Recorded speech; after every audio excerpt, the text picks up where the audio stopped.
नए हो तो यार सब्सक्राइब करो, वो जो लाल वाला बटन है उसके साथ मैरी गो राउंड खेलो या फिर टीपी टीपी टैप, मुझे नहीं पता, बस क्लिक हो जाना चाहिए। कर दो यार, तुम्हारे पैसे थोड़ी ना कट रहे, कर दो। सो हेलो गाइस, आज हम पढ़ेंगे आउटकम्स ऑफ डेमोक्रेसी, जिसका मतलब होता है लोकतंत्र के परिणाम। यानी कि दोस्तों, जब हम किसी भी गवर्नमेंट को इलेक्ट करते हैं वाया वोट, तो दोस्तों गवर्नमेंट की कुछ रिस्पॉन्सिबिलिटी होती है सिटीजन्स के प्रति, जैसे कि सिटीजन्स की ज़रूरतों और उम्मीदों पर खड़ा उतरना, उनको फुलफिल करना। अगर गवर्नमेंट ये सब नहीं कर पाती है तो हम क्या बोलेंगे? ये बिक गई है गवर्नमेंट, अब गवर्नमेंट में कुछ नहीं है। सो दोस्तों, हमारा फर्स्ट टॉपिक है how do we access democracies outcomes. मतलब जो डेमोक्रेसी के रिजल्ट्स होते हैं वो हम अपनी सोसाइटी में कैसे देख सकते हैं। सो दोस्तों, जैसा कि आप जानते हैं, democracy promotes equality among citizens. मतलब दोस्तों, कानून की नज़र में इंडिया का हर एक सिटीजन इक्वल है, चाहे वो सलमान खान हो या कोई आम नागरिक। Enhances the dignity of the individual. मतलब दोस्तों, इक्वालिटी की वजह से ही देश में हमारी उतनी ही रिस्पेक्ट है जितनी और लोगों की होती है कानून की नज़र में। Third one, it improves the quality of decision making. दोस्तों, हम डिसीजन ले सकते हैं अगर हमारे साथ कुछ गलत हुआ है तो। The fourth one is it provides method to resolve conflicts. दोस्तों, हम कोर्ट जा सकते हैं अगर हमारी कम्युनिटी के बीच कोई झगड़ा होता है या लड़ाई होती है। एंड दोस्तों, last one is it allows rooms to correct mistake. मतलब दोस्तों, कानून हमको अपनी गलती सुधारने का मौका देता है। सो दोस्तों, होता ये है, जब हम अपने आसपास के लोगों से पूछते हैं तो लोग डेमोक्रेसी को सपोर्ट करते हैं, क्योंकि लोग नहीं चाहते हमारे देश में मोनार्की आए या फिर मिलिट्री रूल आए या फिर कोई रिलीजियस लीडर रूल करे। सो दोस्तों, यहाँ से एक कंफ्यूजन क्रिएट होता है कि दोस्तों, लोग चाहते तो हैं कि यह देश में डेमोक्रेसी हो, बट हमारे देश के कुछ पॉलिटिक्स लीडर लोगों के इस विश्वास को कम कर देते हैं, जिससे कुछ लोग पॉलिटिक्स को अच्छा नहीं मानते। सो दोस्तों, डेमोक्रेसी का जो मेन पर्पस होता है to solve all social economic problems and political problems. और अगर ये प्रॉब्लम सोल्व नहीं होती हैं तो डेमोक्रेसी को ही ब्लेम कर देते हैं।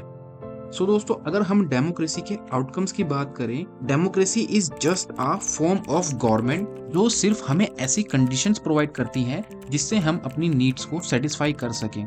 सो दोस्तों, हमारा नेक्स्ट टॉपिक है accountable, responsible and legitimate government. So दोस्तों, in a democratic government people have right to choose their rulers and people have control over rulers. मतलब दोस्तों, हम ना ही केवल लीडर्स को चुन सकते हैं, साथ ही उन्हें हमारी जरूरतों के हिसाब से काम करना होगा। इसलिए दोस्तों, most basic feature of outcomes of democracy is to accountable to people of country. मतलब सरकार को देश के लोगों को जवाब देना होगा उन्होंने क्या किया और क्या नहीं किया अपने पूरे टर्म में। तो करना, परेशान हो गए हम लोग 2.5 साल से, ये भी परेशान हो गए, हम भी परेशान हो गए, करो फिर। दोस्तों, हमारा नेक्स्ट टॉपिक है is democratic government is efficient. मतलब दोस्तों, क्या डेमोक्रेटिक गवर्नमेंट एफिशिएंट है या नहीं। जैसे कि दोस्तों, डेमोक्रेटिक गवर्नमेंट में कोई लॉ या रूल बनाना होता है तो उसके लिए काफ़ी डिबेट एंड डिस्कशन होता है पार्लियामेंट में, जो काफ़ी टाइम टेकिंग होता है।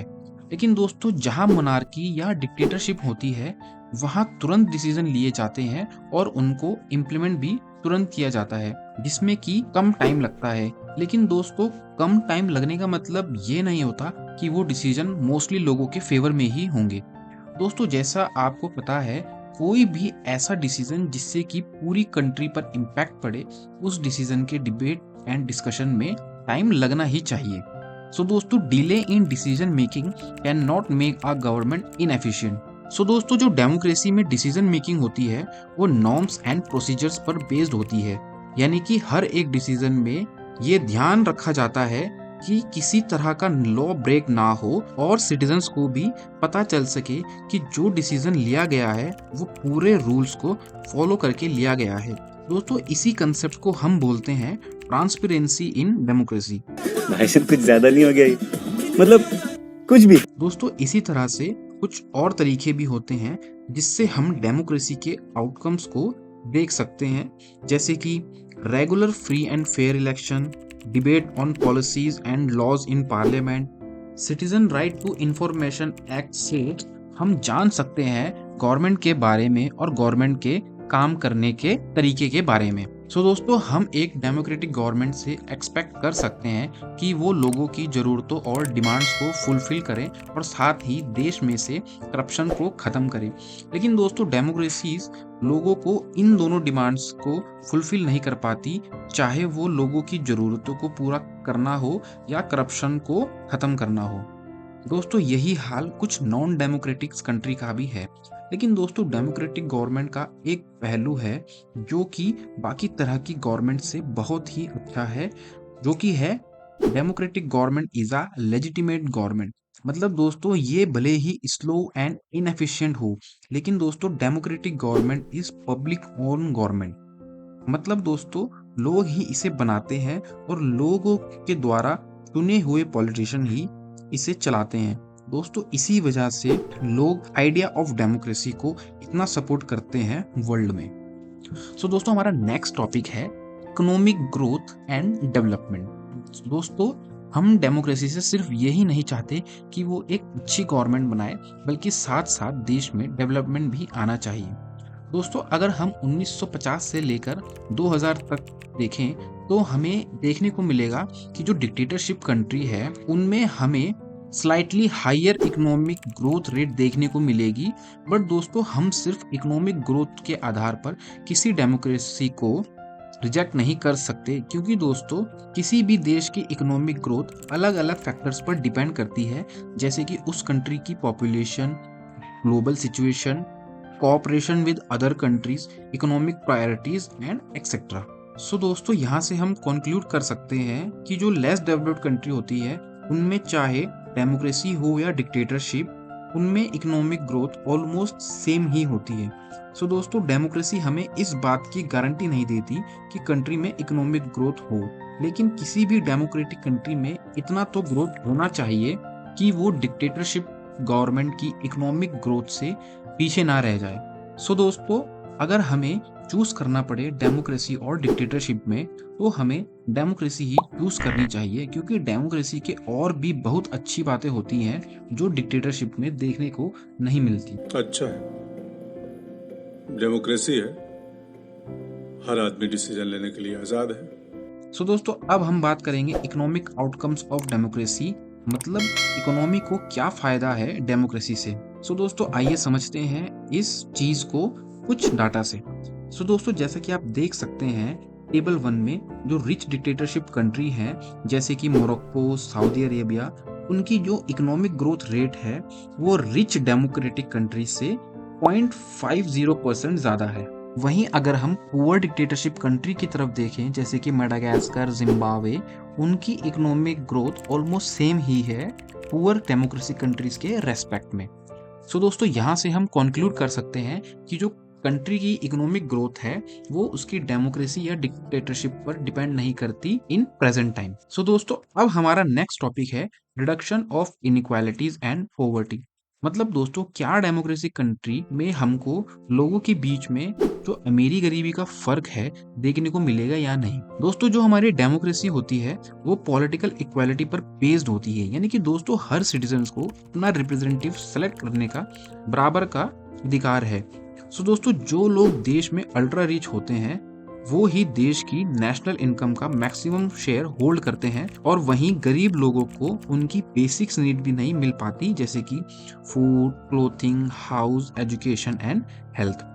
सो दोस्तों, डेमोक्रेसी इतनी भी सक्सेसफुल नहीं रह पाती लोगों के बीच में अमीरी गरीबी का गैप कम करने। और दोस्तों, वोटर लिस्ट में पुअर पीपल का एक लार्ज नंबर होता है, इसलिए कोई भी पार्टी इन वोटर्स को लूज नहीं करना चाहती। बावजूद इसके सरकार इन पुअर पीपल्स के लिए कुछ नहीं करती।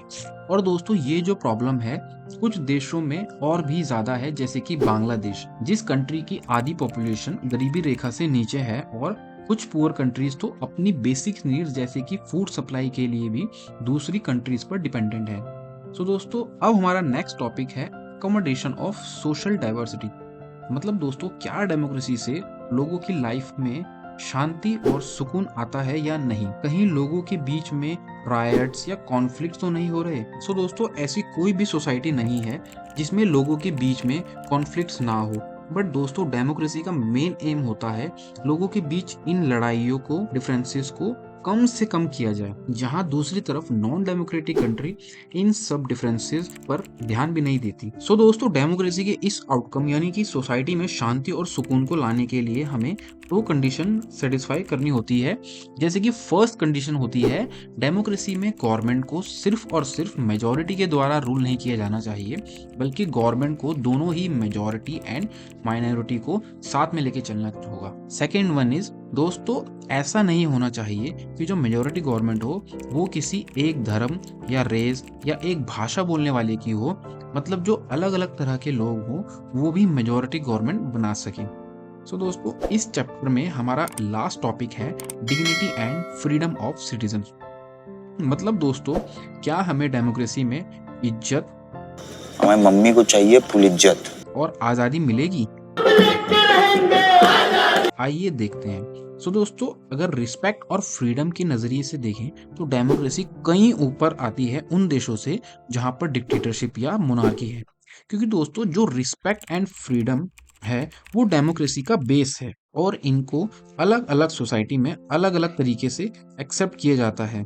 जैसे कि हमारा समाज जहां पर पुराने टाइम से ही गरीब और लोअर कास्ट के लोगों को दबाया गया हो, वहां इतना आसान नहीं होता कि हर सिटीजन्स को इक्वली रिस्पेक्ट मिले। दोस्तों, अगर हम महिलाओं की रिस्पेक्ट की बात करें तो पूरे वर्ल्ड में पुराने समय से ही जो समाज रहा है वो मेल डोमिनेटेड रहा है, यानी कि वुमेन्स की कोई रिस्पेक्ट ही नहीं होती थी मेंस के कंपैरिजन में। वुमेन्स को रिस्पेक्ट एंड इक्वल ट्रीटमेंट देना एक बहुत ही इम्पोर्टेंट पार्ट है डेमोक्रेसी का। सो अगर दोस्तों वुमेन्स को लीगल लॉज मिल जाए तो वो अपने हक के लिए लड़ सकती हैं अगर उनका एक्सप्लॉयटेशन होता है तो। दोस्तों, जो दूसरी प्रॉब्लम है वो है कास्ट इनइक्वालिटीज, यानी कि जाति के आधार पर लोगों का एक्सप्लॉयटेशन करना, क्योंकि दोस्तों आज भी जाति के आधार पर लोगों का एक्सप्लॉयटेशन होता है। जैसे कि एक महान आदमी ने ये बात कही है, अच्छा शेरनी का दूध है, जो पी लेता है वो दहाड़ता है। तो दोस्तों डेमोक्रेसी की एक खास बात होती है, जैसे ही लोगों को डेमोक्रेसी के कुछ फायदे मिलते हैं लोग फिर और कुछ नई डिमांड करने लगते हैं। आप दो ना। इसी को कहते हैं as democracy passes one test it produces another test। इसलिए दोस्तों जब भी हम लोगों से पूछते हैं डेमोक्रेसी के फायदे बारे में तो लोगों को और भी ज्यादा उम्मीदें होती हैं और साथ ही बहुत सारी कंप्लेन डेमोक्रेसी से। सो दोस्तों, ये जो लोगों की एक्सपेक्टेशन और कंप्लेन होती है ये इस बात का प्रूव होती है कि उस देश में डेमोक्रेसी है, क्योंकि लोगों के अंदर सरकार से कुछ मांगने का साहस आ जाए तो उसे डेमोक्रेटिक नेशन कह सकते हैं। जैसा कि आपको पता ही है दोस्तों, हर एक सिटीजन्स को अपनी वोट की वैल्यू पता है। उसे पता है मेरे एक वोट से किसी की सरकार बन सकती है और किसी की सरकार गिर भी सकती है।